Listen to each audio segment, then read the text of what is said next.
Assalamualaikum warahmatullahi wabarakatuh. Salam dan bahagia. Perkenalkan, saya Cicilia Pipianti Eskepner, calon guru penggerak angkatan 10 SMKS Muhammadiyah Kota Pageralang. Saat ini saya ingin menyampaikan tentang koneksi antar materi modul 2.1 tentang pembelajaran berdiferensiasi. Apa itu pembelajaran berdiferensiasi? Pembelajaran berdiferensiasi adalah usaha guru dalam menyesuaikan pembelajaran di kelas yang disesuaikan dengan karakteristik murid dan untuk memenuhi kebutuhan murid. Artinya, pembelajaran berdiferensiasi adalah pembelajaran untuk mendukung semua murid di kelas kita. Pembelajaran berdiferensiasi artinya bahwa kita sebagai guru mengakui bahwa setiap murid adalah makhluk yang unik karena mereka memiliki kelebihan dan kekurangannya masing-masing. Begitu pula dengan minat, gaya belajar, kebiasaan, pola pikir, kemampuan literasi, dan sebagainya. Disinilah diperlukan usaha guru untuk dapat memenuhi kebutuhan belajar muridnya agar murid merasa nyaman saat belajar di kelas. Lalu, bagaimana cara untuk dapat melakukan pembelajaran berdiferensiasi di kelas? Untuk melakukan pembelajaran berdiferensiasi, maka guru dapat melakukan dengan 5 hal, yaitu yang pertama, memahami tujuan pembelajaran. Yang kedua, mengetahui dan merespon kebutuhan belajar murid. Yang ketiga, menciptakan lingkungan belajar yang mengundang murid untuk belajar. Yang keempat, melakukan manajemen kelas yang efektif dan melakukan penilaian yang berkelanjutan.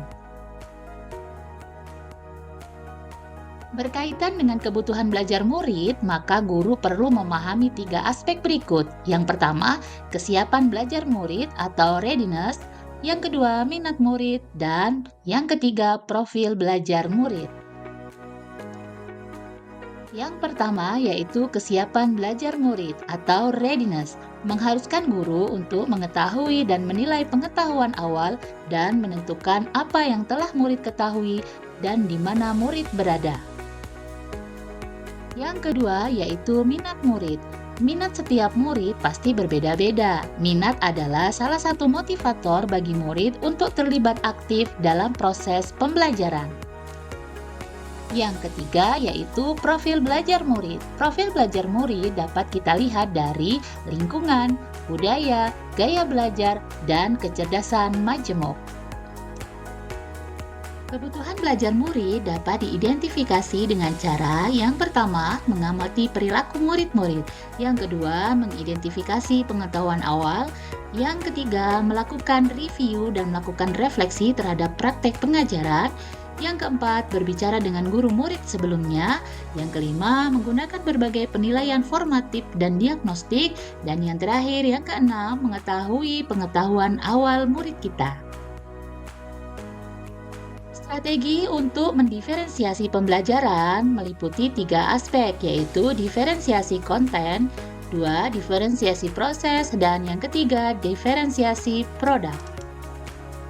Pada diferensiasi konten berkaitan dengan apa yang kita ajarkan, seperti konsep atau keterampilan yang perlu dipelajari berdasarkan kurikulum. Mendiferensiasi konten bisa dilakukan dengan membedakan pengorganisasian atau format penyampaian, bukan mengubah atau menurunkan standar kurikulum. Yang kedua, diferensiasi proses, yaitu kegiatan yang memungkinkan murid berlatih dan memahami atau memaknai konten dengan cara membedakan proses yang harus dijalani oleh murid. Yang ketiga, yaitu diferensiasi produk. Bukti yang menunjukkan apa yang telah murid pahami dengan cara membedakan atau memodifikasi produk sebagai hasil belajar murid, hasil latihan penerapan dan pengembangan apa yang telah dipelajari. Selanjutnya, adakah keterkaitan antara modul pembelajaran berdiferensiasi dengan modul-modul yang lain, yaitu modul 1.1, modul 1.2, modul 1.3, modul 1.4, dan modul 2.1? Untuk dapat melakukan pembelajaran berdiferensiasi, maka guru harus berusaha memenuhi kebutuhan belajar murid sesuai dengan kodrat alam dan kodrat zaman berdasarkan filosofi Ki Hajar Dewantara. Dalam melakukan pembelajaran berdiferensiasi, seorang guru penggerak harus berpihak pada murid, reflektif, mandiri, kolaboratif, dan inovatif agar dapat memenuhi kebutuhan murid. Seorang guru penggerak dapat mewujudkan kepemimpinan pada murid dengan menuntun murid ke kodrat lahirnya. Hal ini sesuai dengan nilai dan peran guru penggerak. Pembelajaran berdiferensiasi dapat dijadikan salah satu strategi untuk mewujudkan visi guru penggerak yang berpihak pada murid. Dalam pembelajaran berdiferensiasi, terdapat keyakinan kelas antara guru dan murid agar proses pembelajaran dapat berjalan dengan baik dan tercipta nilai-nilai kebajikan dan disiplin positif. Demikianlah koneksi antar materi modul 2.1 tentang pembelajaran berdiferensiasi. Semoga bermakna. Salam bahagia, guru penggerak, tergerak, bergerak, dan menggerakkan. Wassalamualaikum warahmatullahi wabarakatuh.